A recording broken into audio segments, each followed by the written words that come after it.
दोस्तों ये कहानी है एक इंसान की जिसने 400 से भी ज्यादा दिन तक दुनिया के सबसे बड़े और बेरहम समंदर पैसिफिक ओशन में जिंदगी और मौत की जंग लड़ी, वर्ल्ड रिकॉर्ड बनाया और 14 महीनों बाद वो जिंदा वापस भी आया। लेकिन आते ही ऐसा क्या हुआ कि उसको सुसाइड करना पड़ गया। जानते हैं इस वीडियो में पूरी कहानी।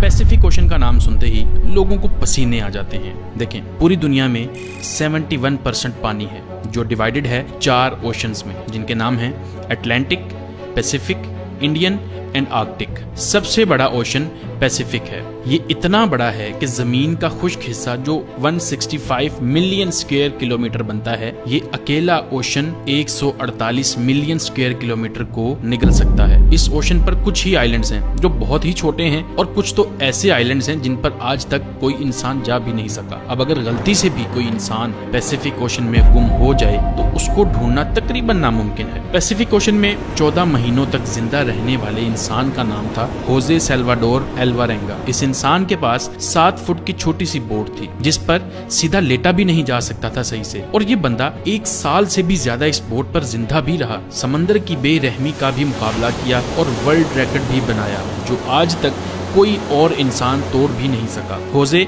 सिर्फ अपनी किस्मत से मजबूर था कि वो इस बदतरीन मुश्किल में फंस गया। ये बात है 2012 की। होजे 36 साल का एक तजर्बाकार मछेरा था जो मेक्सिको के एक गांव कोस्टा अजूल में रहता था। 17 नवंबर 2012 में होजे और उसका एक साथी मिलकर फिशिंग करने निकलते हैं, मामूल की तरह अपनी 7 फुट की छोटी सी बोट पर। इस बोट पर वो ज्यादा दूर जाके मछली नहीं पकड़ सकते थे क्योंकि बोट बहुत छोटी थी जिस पर एक इंजन और एक ही फ्रिज था, तो ये कुछ ही मछलियां पकड़ सकते थे। दोनों ने 30 घंटे में वापस आने का फैसला किया। दोनों निकल पड़ते हैं। मेक्सिको के साहिल से 120 किलोमीटर दूर अपना जाल समंदर में बिछा रहे होते हैं कि अचानक एक खतरनाक समुद्री तूफान उनको अपनी तरफ आता नजर आता है। वक्त बचाने के लिए वो जाल को भी वहीं छोड़ देते हैं और बोट को फुल स्पीड पर भगाते हैं। मुसलसल 6 घंटों तक वो साहिल से सिर्फ 20 किलोमीटर ही दूर थे कि बोट का इंजन अचानक खराब हो जाता है। उनको साहिल भी दिख रहा था और उनका गाँव भी। तूफान काफी पीछे रह गया था। उनके पास एक रेडियो था जिसके जरिए उन्होंने अपनी लोकेशन अपने बॉस को भेज दी और जवाब का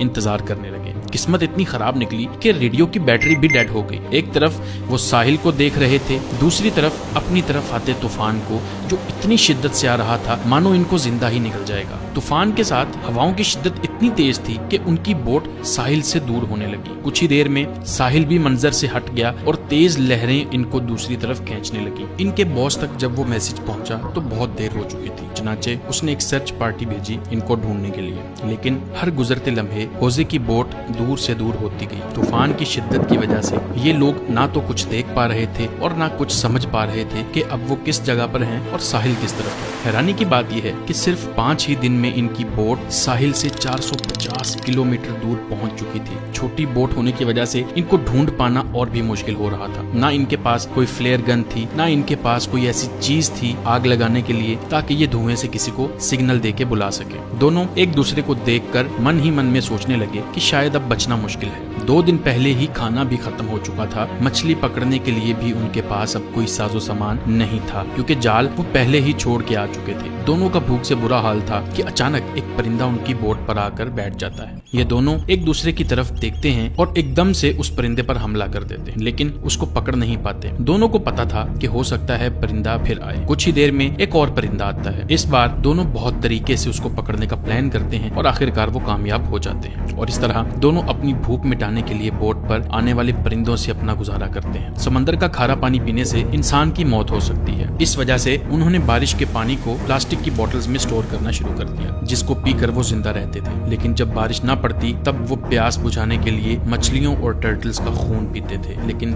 वो भी तब जब वो उनको पकड़ने में कामयाब हो जाते थे। दिन गुजरते गए और फिर महीने। ये दोनों जिस मेंटल टॉर्चर से गुजर रहे थे वो इमेजिन करना भी हमारे लिए बहुत मुश्किल है। आखिरकार होजे का साथी ये टॉर्चर बर्दाश्त ना कर सका और 4 महीनों के बाद उसने सुसाइड कमिट कर लिया। और अब बोट पर सिर्फ होजे अकेला था और उसके चारों तरफ पानी ही पानी था जिसको देखकर उसको जिंदगी की कोई उम्मीद बाकी नहीं नजर आ रही। लेकिन अपने हालात से तंग आकर वो जैसे तैसे जिंदगी गुजारने लगा। मैप्स में देखा जाए तो एक अंदाजे के मुताबिक होजे पैसिफिक ओशन के इस हिस्से में मौजूद था जिसको दुनिया का खामोश तरीन हिस्सा माना जाता है क्योंकि यहाँ से सिर्फ कार्गो शिप्स ही गुजरती हैं। मैक्सिको के साहिल को छोड़े 6 महीनों से भी ज्यादा हो चुके थे और इस दौरान होजे ने अपने साथी को भी खो दिया था। इस वजह से वो काफी ज्यादा फ्रस्ट्रेट हो चुका था। एक दिन होजे को दूर समंदर में एक कार्गो शिप नजर आती है। पिछले 6 महीनों में ये पहली शिप उसको नजर आई थी और ये मंजर देखते ही उसमें जिंदा रहने की उम्मीद फिर से वापस आ गई। होजे ने कार्गो शिप की तरफ हर मुमकिन इशारा करने की कोशिश की, लेकिन बदकिस्मती से शिप इतनी दूर थी कि होजे को वो ना देख सके और देखते ही देखते होजे की नजरों से वो शिप भी गायब होने लगी और वो ये सोचने लगा कि शायद मेरी किस्मत में मरना ही लिखा है। दोस्तों जरा सोचें, 6 महीने तक आप दुनिया की ऐसी जगह पर टक हो जहाँ पर आपको दूसरा इंसान भी नजर नहीं आता और अगर एक लंबे अरसे के बाद आपको कोई दिखे लेकिन वो आपको ना देख सके और गुजर जाए तो आपको कैसा लगेगा। 11 महीनों के बाद होजे अपनी इस छोटी सी बोट पर 8000 किलोमीटर ट्रेवल कर चुका था। उसके कपड़े भी फट चुके थे और उसके पास खुद को सनलाइट से बचाने के लिए सिर्फ एक अंडरवेस्ट ही बची। आखिरकार वो घड़ी आ गई जब किस्मत होजे पर मेहरबान हुई। 30 जनवरी 2014 को यानी पूरे 14 महीने के बाद होजे ने आसपास पानी में नारियल तैरते हुए देखे तो वो समझ गया कि ये